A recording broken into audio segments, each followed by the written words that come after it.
নমস্কার, সবাই কেমন আছেন? শিল্পাস ব্লগে সবাইকে স্বাগত জানিয়ে সকাল সকাল জানাই গুড মর্নিং। দেখো ঘুম থেকে উঠে পড়েছি, পুরো চোখ মুখ ফুলে গেছে, এত ঘুমিয়েছি। তারপর চলে এলাম ব্রাশ করতে। দেখো ব্রাশ করা হয়ে গেছে, এবার যাবো স্নান করতে। সকালের যাবতীয় কাজ যা ছিল সেরে নিয়েছি।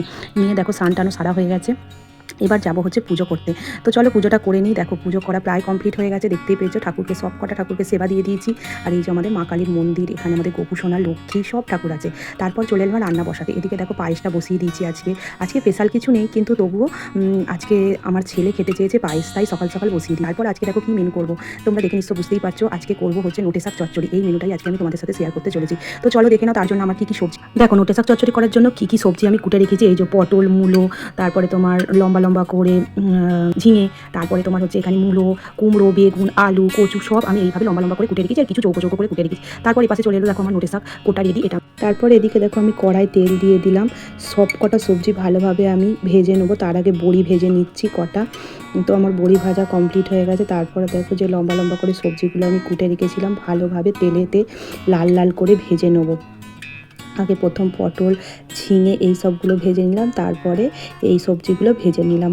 একদম লাল লাল করে ভাজা হয়ে গেলে তোমরা কিন্তু তুলবে। তারপর দেখো এইরকম আমি একটা বাটিতে জল গরম বসিয়ে দিলাম, যাতে নোটে শাকগুলো আমার হালকা করে ভাপানো হয়ে যায়, মানে সিদ্ধ হয়ে যায়। তারপর একটু নুন দিয়ে দেবে ওর ওপরে সিদ্ধর সময়। তো দেখো হালকা করে আমার সিদ্ধ হয়ে গেলে এদিকে পায়েসটাও আমার মোটামুটি কমপ্লিট। আর দেখো সবজিগুলো সবকটা লাল করে ভেজে তুলে রেখেছি।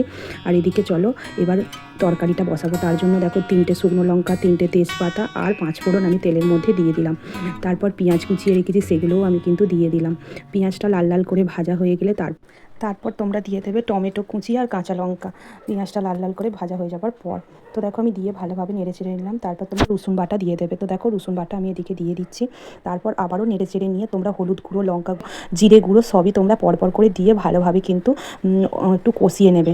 তো দেখো আমি একটু কষিয়ে নিলাম। তারপর তেলটা যেই ওপর থেকে উঠে গেল, এই যে আদা দিয়ে দিলাম অল্প করে একদম। আবারও ভালোভাবে কষিয়ে নিয়ে ভেজে রাখা সবজিগুলো ওর ওপরে দিয়ে দিলাম। দিয়ে অল্প অল্প করে জল দিয়ে তোমরা ভালোভাবে কষিয়ে নেবে। 5-10 মিনিট মতো চাপা দিয়ে দেবে। তারপর এদিকে দেখো আমি ডালও বসিয়ে দিয়েছি। তো চলো এই যে দেখো আমি চাপা খুলে দিয়ে দেখলাম আমার প্রায় সবজিগুলো ভাজা কমপ্লিট হয়ে গেছে। আর এই যে নোটে শাকটা যেটা আমি ভাপিয়ে রেখেছিলাম সেটাও আমি ওর ওপরে দিয়ে দিলাম। দিয়ে ভালোভাবে তোমরা কষিয়ে নেবে, নাড়াচাড়া করে অল্প করে জল দিয়ে নেবে। দিয়ে কিন্তু আবারও তোমরা চাপা দিয়ে দেবে। তো দেখো আমি চাপা দিয়ে দিয়েছি, দিয়ে বেশ কিছুক্ষণ নাড়াচাড়াও আমি করে নিচ্ছি ওর ওপরে। তারপর এই যে গরম মশলা দিয়ে দেবে, আর পরিমাণ মতো নুন ও চিনি তোমাদের স্বাদ মতো দিয়ে দেবে। দিলেই কিন্তু আমার নোটে শাক চচ্চড়ি পুরো রেডি। আর আজকের রেসিপিটা কীরকম লাগলো জানাবে বন্ধুরা। তো চলো এদিকে মাছের ঝাল করব, তার জন্য দেখো মশলাটা কষিয়ে নিচ্ছি। মাছগুলো আগেই ভেজে তুলে রেখেছিলাম। আর এই যে এর মধ্যে দেখো সর্ষে বাটা, আদা বাটা, কাঁচা লঙ্কা, পেঁয়াজ দিয়ে ভালোভাবে মাছের ঝালটা কিন্তু আমি রেডি করে নিচ্ছি। তো মাছের ঝাল কমপ্লিট হয়ে গেছে, প্রত্যেকটা রান্নাই আজকে আমার কমপ্লিট হয়ে গেছে। এবার চলে এসেছি খেতে। দেখো আজকে রেসিপি করেছি আমি মাছের ঝাল, চচ্চড়ি, ডাল, পায়েস। তো চলো খাওয়া দাওয়া কমপ্লিট করার পর আকাশটা দেখছি খুব মেঘ ধরেছে, তার জন্য কিছু জামা কাপড় ছিল সেগুলো উঠানে তুলতে এসেছি। আজকের আমার মিনি ব্লগ বা ব্লগ ভিডিওটা তোমাদের কীরকম লাগলো বন্ধুরা জানাবে। ভালো লাগলে লাইক, কমেন্ট, শেয়ার করবে।